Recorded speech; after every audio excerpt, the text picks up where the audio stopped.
नमस्कार। सबसे पहले आप सभी का बहुत-बहुत आभार हूँ जो हमेशा मेरे को सपोर्ट करते आ रहे हैं शुरू से डे 1 से और सभी व्यूअर, सभी सब्सक्राइबर को बहुत-बहुत प्रणाम, धन्यवाद।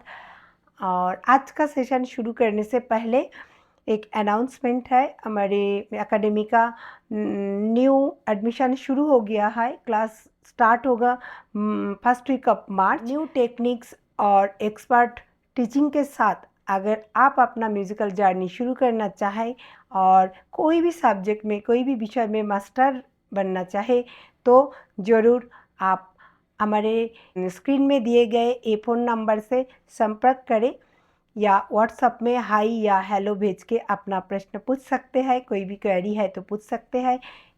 यहीं पर अलग अलग ड्यूरेशन का अलग अलग कोर्सेस है, individual classes and group classes, दोनों क्लासेस अवेलेबल है। तो आप अपना एज, अपना इंटरेस्टिंग एरिया समझ के आप क्लासेस चूज़ कर सकते हैं, अपना सब्जेक्ट चूज़ कर सकते हैं, अपना सीखने का समय सीमा चूज़ कर सकते हैं। अगर आप कंफ्यूज है, कहाँ से शुरू करेंगे, आपका जर्नी समझ नहीं पा रहे हैं, तो हम आपको हेल्प करने के लिए बिल्कुल आपके साथ खड़े हैं। तो आप हमारे साथ संपर्क करें। अपना जो भी प्रश्न है आप व्हाट्सएप में हाय या हेलो भेजकर प्रश्न पूछ सकते हैं। अगर एडमिशन लेना चाहे तो हमारा डिस्क्रिप्शन में आपको ऑनलाइन फॉर्म मिल जाएगा। आप उसे अगर फिलअप करेंगे तो हमारा टीम आपके साथ संपर्क करेंगे। तो चलिए शुरू करते हैं आज का क्लास यहीं से। नमस्कार, आप सभी का स्वागत है लर्न म्यूजिक विद सपना चैनल में। आज हम लोग डिस्कस करेंगे कि ये रेंज कैसे तय किया जाता है। हर व्यक्ति का रेंज अलग होते हैं, हर व्यक्ति का जो पिच है वो अलग होते हैं, हर व्यक्ति अलग अलग स्केल में भी गाते हैं। लेकिन कोई बार हम लोगों से बहुत गलती हो जाते हैं ये रेंज तय करने में। रेंज का मतलब क्या होता है, सबसे पहले हम जाने। ये जो रेंज जब हम तय करते हैं, मंद सप्तक का कुछ स्वरों से लेकर ताड़ सप्तक का कुछ स्वरों तक हमारा रेंज होता है। ये रेंज हर व्यक्ति के लिए अलग अलग होते हैं क्योंकि सबकी अपनी वोकल कॉर्ड के हिसाब से रेंज को तय करना पड़ता है और रेंज को प्रॉपर बैलेंसिंग करना पड़ता है। अब प्रश्न ये होता है कोई बार कि हम लोग ये बैलेंसिंग नहीं समझ पाते, क्या गले का कॉर्ड को कैसे बैलेंसिंग किया जाता है।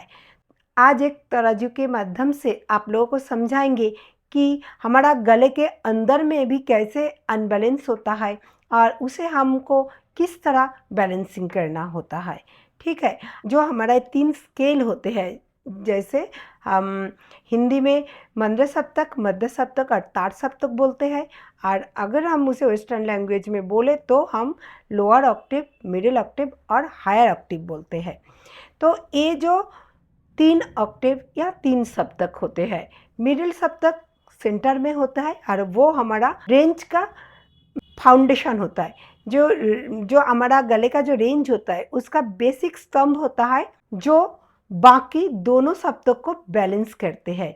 एक तरफ होता है मंद सप्तक, दूसरी तरफ होते हैं ताड़ सप्तक। तो ये जो मंद सप्तक और ताड़ सप्तक को कैसे बैलेंसिंग करते हैं, अगर मान लीजिए एक तराजू में पहले हमने एक साइड में रख दिया तो का सा और राइट में रखे हैं ताड़ सप्तक का सा, ठीक है। और जो तराजू का स्टैंड है वो है हमारा मध्य सप्तक, रे से लेकर नी तक, मध्य सप्तक का रे से लेकर नी तक। तो लेफ्ट में बाएं पल्ला में है सा, मध्य सप्तक का सा, और दाएं पल्ला में है आपका ताड़ सप्तक का सा, ठीक है। आप इसे बहुत अच्छे से ध्यानपूर्वक सुनिए और समझिए और इसी तरह आप खुद अपना गले की रेंज को तय कीजिए। कई बार हम बिना जानकारी में क्या करते हैं, कई बार मंद सप्तक का खूब रिवाज कर लेते हैं और अचानक हम ताड़ सप्तक का एक जगह के बाद नहीं चढ़ पाते, अटक जाते हैं। सेम कोई लोगों का ताड़ सप्तक का बड़े अच्छे से चला जाता है आवाज़, ताड़ सप्तक में गा लेते हैं, लेकिन मंद सप्तक का एक जगह से आके अटक जाता है, जैसे नी के नीचे उतार ही नहीं पाते, ऐसे होता है। तो अगर ऐसे होता है तो उसी में हम कैसे काम करेंगे उसका भी चर्चा करेंगे, और उससे पहले बताएंगे कि हमारे स्वर का बैलेंस कैसे करना होता है। पहले मध्य सप्तक तय हो जाता है सा से सा, तो आपका पिच, आपने एक बेसिक पिच तय कर लेते हैं। हाँ चलो, इसमें हम मध्य सप्तक सा से ताड़ सप्तक का सा तक गा पा रहे। अब हमारा उसी पिच को आप धीरे धीरे उसी पिच का रेंज को बढ़ाना होता है। मतलब मंद्र सप्तक में अगर हम एक कदम जाएंगे तो ताड़ सप्तक की ओर भी एक कदम जाएंगे, और मंद्र सप्तक में 2 कदम गया तो ताड़ सप्तक में भी 2 कदम जाएंगे। तो हमारा रेंज, अगर मान लीजिए अगर हम पकड़ लेते हैं मंद्र सप्तक का पा, मतलब सा को सा से अगर हम काउंट करें तो सा नी धा पा, 4 स्वर हम डाउन आए। सेम ताड़ सप्तक का हमारा बैलेंसिंग बनेगा, ताड़ सप्तक का मा, मतलब सा रे गा मा। तो क्या आप एक ही बार में गाएंगे, मतलब जैसे आपको पता चला सपोज, मतलब मंद्र सप्तक के पा से लेके ताड़ सप्तक के मा, ये हमारा एक गले का रेंज होता है। चाहे जो भी आप पिच में गाए या जो भी स्केल में गाए, चाहे वो जी हो, ए हो, या सी हो, या एफ हो, जो भी स्केल हो।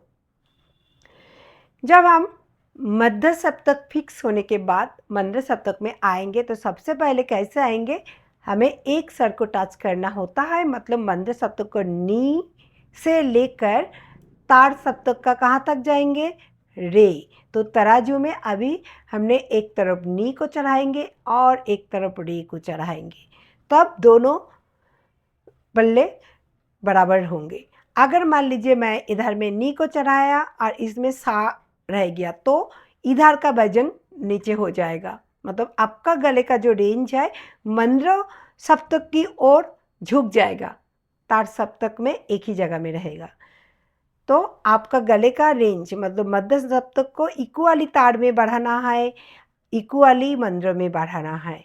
तो प्रोसेस आप समझ लीजिए और ऐसे खुद धीरे धीरे अपने रेंज को बढ़ाने का प्रक्रिया को जारी रखें। जब आपको लगे आप मंद्र सप्तक के नी से लेकर ताड़ सप्तक का रे तक कंफर्टेबली बड़े अच्छा से गा पा रहे हैं, तब आप करेंगे क्या, आप धा और एक कदम नीचे जाएंगे, मतलब सा नी धा तक हम उतरे।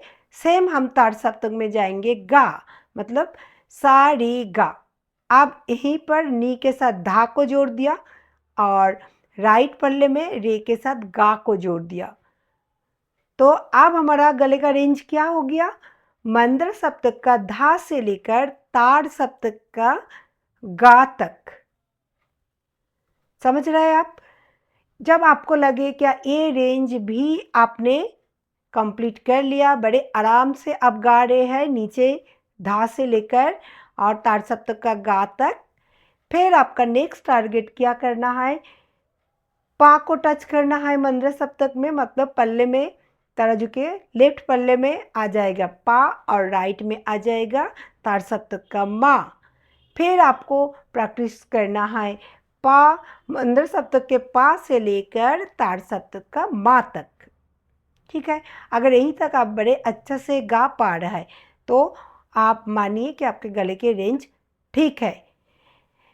फिर अगर आप और इसी तरह आपको लगे कि आप और रेंज को बढ़ा सकते हैं तो सेम प्रक्रिया में आपको इधर में मा, फिर ताड़ सप्तक में पा, ऐसे करके आपको एक एक स्वर को इस तरह जैसे आप घटाते जाएंगे उसी तरह भी एक एक करके बढ़ाते जाएंगे। तो इधर में जब हम एक एक करके डाउन होते जाएंगे उधर में भी हम एक एक स्वर अप होते जाएंगे।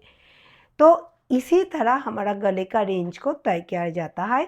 और ये जब अच्छा से आपका रेंज तय हो जाता है, सपोज पा से लेके मा तक बड़े अच्छे से आप गा पा रहा है, तब ये आपका गले का रेंज हो गया। अब आप पा से लेके ताड़ सप्तक का मा तक किसी और कोई प्रकार के डिफरेंट पैटर्न के अलंकार पलटा प्रैक्टिस करना शुरू करें। ठीक है, ये एक प्रोसेस ऐसे ही मतलब स्वरों को बनाया जाता है। अब आएंगे दूसरा पार्ट में। कोई बार ऐसे होता है जैसे सपोज कोई ए शार्प में गाना गा रहे हैं, मतलब ए शार्प का मध्य सप्तक का सा तक बड़े अच्छा से पहुंच जाता है, लेकिन मंद्र सप्तक का नी धा पा गा पाते हैं, बट ताड़ सप्तक में रे के अधिक नहीं जा पा रहे हैं या रे को बड़े मुश्किल से टच कर रहे हैं। इसी तरह अगर आपका परिस्थिति हो तो आपको क्या करना है, तब आपको जैसे आप ए शार्प में गाना गा रहे थे, ए शार्प स्केल में ऐसे हो रहा है, तो आप एक स्केल डाउन हो जाइए, मतलब ए में आ जाइए या जी शार्प में आ जाइए। इससे क्या होता है, जब आप एक स्केल डाउन हो जाएंगे तो आपका ताड़ सप्तक भी एक स्केल डाउन हो जाएगा। मतलब जहाँ आपका रे आप नहीं पहुँच पा रहे थे, वो देखिए अगर जी शार्प में अगर आप आ जाते हैं तो ए शार्प का जो रे है वो जी शार्प का गा हो जाता है ताड़ सप्तक का। अगर आप एक स्केल उतर जाएंगे तो देखिए जो ए शार्प का आपका रे था वो ए स्केल का कमल गा पहुंच जाता है।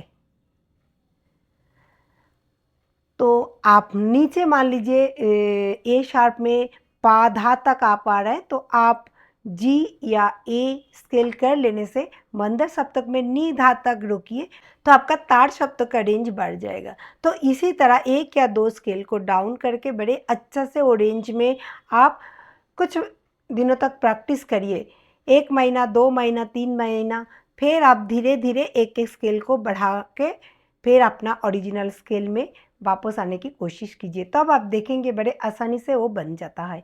लेकिन शुरू में अगर आपका मध्य सप्तक ए शार्प में अच्छा से आ जाता है और मंद्र आ रहा है लेकिन तार नहीं पहुंच पा रहा है, आप जोर से कोशिश कर रहे हैं, ज़बरदस्ती कर रहे हैं कि आवाज़ को, इससे क्या होता है हमारा गले का जो वोकल कॉर्ड होता है वो डैमेज हो जाता है, हमारा आवाज़ में बहुत फ़र्क हो जाता है और आवाज़ ख़राब होने की संभावना रहती है।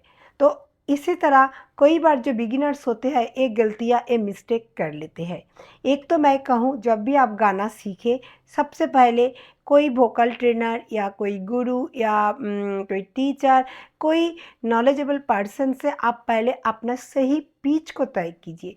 ये अक्सर दिखा जाता है बिगिनर्स लेवल में, हम लोग कई बार इस तरह मिस्टेक करते हैं क्या, कभी कोई यूट्यूब से जब सीखते हैं या कभी और कोई सीखते हैं उनसे पता चला अच्छा यहीं से सर होता है, ऐसे बजाया जाता है, कैसे बजाते हो कैसे गाते हो दिखाओ, तो उसी को देख के हम खुद भी प्रैक्टिस करने लगते हैं और उसी राह पर चल पड़ते हैं। लेकिन हम भूल जाते हैं क्या, जब हर व्यक्ति की आवाज़ अलग होते हैं, हर व्यक्ति की कॉर्ड अलग होते हैं, हर व्यक्ति की पिच स्केल अलग होती है, तो कैसे हम और एक व्यक्ति का सेम चीज़ खुद पर अपनाएं।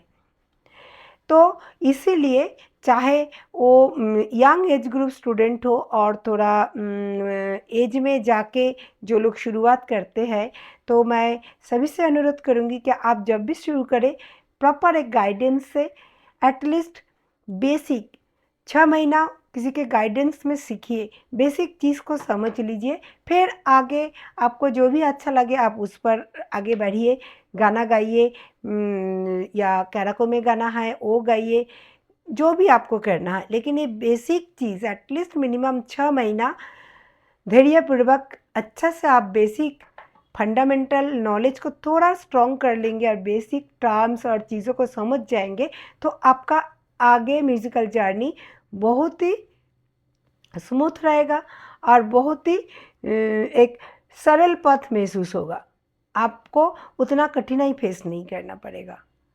तो आज का क्लास था कैसे हम गले का रेंज को तय करते हैं और उसे कैसे बैलेंसिंग किया जाता है। उम्मीद करती हूँ कि आप लोगों ने बड़े अच्छा से इसे समझ गए हैं। अगर समझ गए हैं तो अभी भी देर नहीं हुए हैं, आप अपना गले का रेंज को सही तय करें, पहले पिच को सही तय करें और उसके बाद पिच का जो रेंज है उसको धीरे धीरे इसी तरह आप अपना वोकल रेंज को बढ़ाएं। ताकि आपका गले का रेंज कोई प्रकार के गाना गाने के लिए तैयार हो जाए।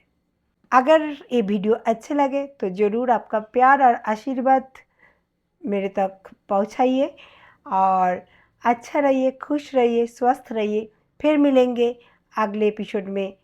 धन्यवाद।